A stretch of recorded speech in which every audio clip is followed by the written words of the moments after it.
स्त्री का घर। तुम्हें कितनी बार बताया है मेरे तैयार होने से पहले मेरा नाश्ता तैयार हो जाना चाहिए। शादी के 25 सालों बाद भी मुझे क्यों बार बार एक ही बात बतानी पड़ती है लता? तुम्हें क्या है, तुम तो आराम से घर पर रहोगी, मुझे काम पर जाना पड़ता है। तुम हो कि हमेशा बेवकूफ़ों जैसी हरकत करती हो। अगर तुम ये जानबूझकर करती हो तो याद रखना मुझसे बुरा कोई नहीं होगा। आज भी प्रशांत का पारा चढ़ा हुआ था। इन कटु शब्दों में अपना गुस्सा उतारते हुए गीला तौलिया कुर्सी पर फेंकते हुए प्रशांत गुस्से से लता की तरफ देखने लगा। लता के लिए प्रशांत का यह बेवजह का गुस्सा कोई नई बात नहीं थी। वो महीने में 3-4 बार ऐसे ही लता पर बरस पड़ता था। पहले पहले लता उसका विरोध किया करती थी, लेकिन जब कोई सालों तक प्रशांत में कोई बदलाव नहीं दिखा तो लता ने खुद को ही बदल दिया। अब प्रशांत के कुछ भी कहने से लता को कोई फर्क नहीं पड़ता था। प्रशांत की हर बात वो चुपचाप सिर नीचे झुकाए सुन लेती थी। शादी के पहले 5 साल तक लता ने पूरी कोशिश की थी कि प्रशांत को बदला जाए, लेकिन फालतू का गुस्सा करना और बाद में लता को भला बुरा कहना या मानो जैसे उसकी आदत बन गई थी।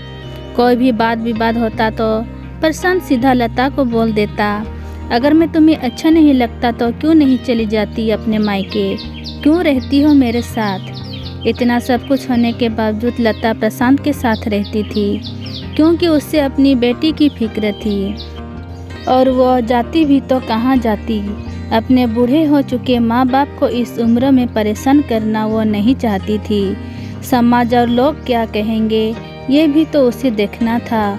वो इतनी पढ़ी लिखी भी तो नहीं थी कि खुद जाकर कोई नौकरी कर सके और अपना और अपनी बेटी का पालन पोषण कर सके। लता को अब अपनी फिक्र नहीं थी, उसको फिक्र थी तो बस अपनी शादी लायक हो रही बेटी की। लता नहीं चाहती थी कि पति पत्नी के झगड़े की वजह से काव्या डिस्टर्ब हो। काव्या की पढ़ाई पूरी हो चुकी थी, उसके लिए अब शादी के रिश्ते आने लगे थे। कोई रिश्तों को काव्या ठुकरा चुकी थी। 2-3 महीने बाद एक अच्छा रिश्ता आया। रिश्तेदारों और पहचान के लोगों ने भी लड़के के बहुत गुणगान किए थे। प्रशांत एक शाम अपनी बेटी के पास बैठकर उसे बताने लगा, काव्या बहुत अच्छा लड़का है, पढ़ा लिखा है, बड़ा घर है, बहुत अच्छी नौकरी है। ऐसे रिश्ते बार बार नहीं आते बेटा, इस बार मना मत करना। काव्या अपने पिता से ज़्यादा बात नहीं करती थी, शायद डरती थी या शायद नफरत करती थी, लेकिन आज वह अपनी पूरी हिम्मत इकट्ठा कर बोली, मुझे अभी शादी नहीं करना है पापा, मैं नौकरी करना चाहती हूँ, खुद अपने पैरों पर खड़ी होना चाहती हूँ। हाँ तो उसमें क्या बड़ी बात है, मैंने लड़के से बात की है, वो तुम्हें किसी बात के लिए नहीं रोकेगा। तुम शादी के बाद भी नौकरी कर सकती हो, वो तुम्हें नौकरी के लिए परमिशन दे देगा। प्रशांत बोला, मेरी नौकरी करना या ना करना उसकी परमिशन पर क्यों डिपेंड रहेगा पापा? काव्या ने पूछा, ऐसे रिश्ते बार बार नहीं आते, इसे ठुकरा मत, बहुत खुश रहोगी तुम वहाँ। प्रशांत बोला, पापा क्या मैं उतनी ही खुश रहूँगी जितनी मम्मी इस घर में खुश है? काव्या ने तंज कसते हुए कहा, आज तुम्हारी जबान कुछ ज़्यादा नहीं चल रही? प्रशांत गुस्से से आंखें बड़ी करते हुए बोला, पापा मुझे शादी ही नहीं करनी है, क्योंकि शादी के बाद अगर वो लड़का आपके जैसा निकला तो मैं क्या करूँगी? मुझे आपके जैसा जीवन साथी नहीं चाहिए जो बिना बात के मुझ पर हमेशा चिल्लाए।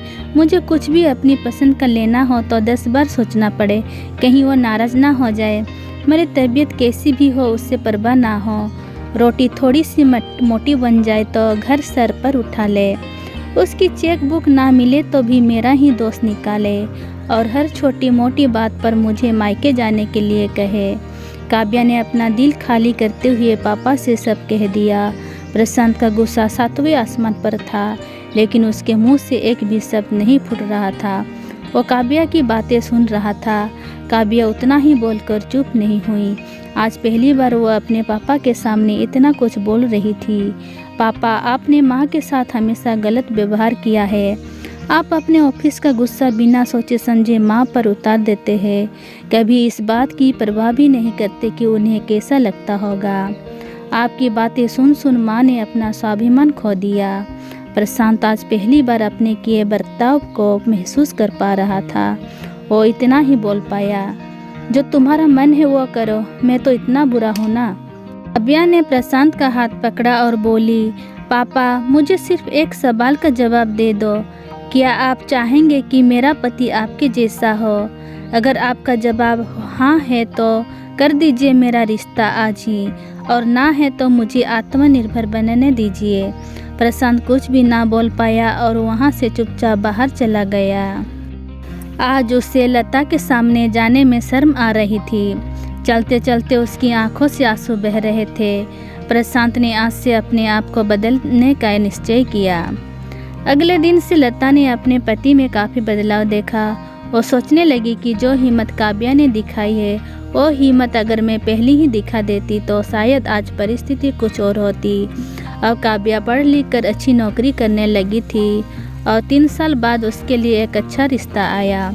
और उसकी विदाई पर प्रशांत बोला, बेटा तू हमेशा खुश रहेगी क्योंकि तेरा पति तेरे बाप जैसा नहीं है। प्रशांत की यह बात सुनकर लता और काव्या की आंखों से आंसू बहने लगी। दोस्तों, हमारे समाज में औरतों को भले ही देवी का दर्जा दिया जाता है, लेकिन वो स्वतंत्रता नहीं दी जाती जो उन्हें देनी चाहिए। उन्हें बचपन से ही बताया जाता है कि वह पराया धन है। स्कूल से आने में देर हो जाए तो पिटाई मिलती है। मोबाइल पर बातें करते हुए दिख जाए तो खिड़की से झांकते हुए दिख जाए तो शौक किया जाता है।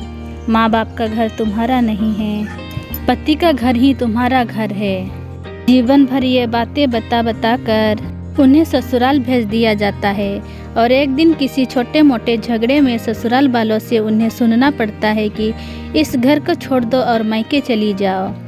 अब आप ही बताओ दोस्तों, ऐसी स्त्रियों का सच्चा घर कौन सा? आखिरकार वो किस घर को अपना कहे? दोस्तों, अगर आपको ये कहानी अच्छी लगी तो please like share comment and subscribe कीजिए। थैंक यू, धन्यवाद।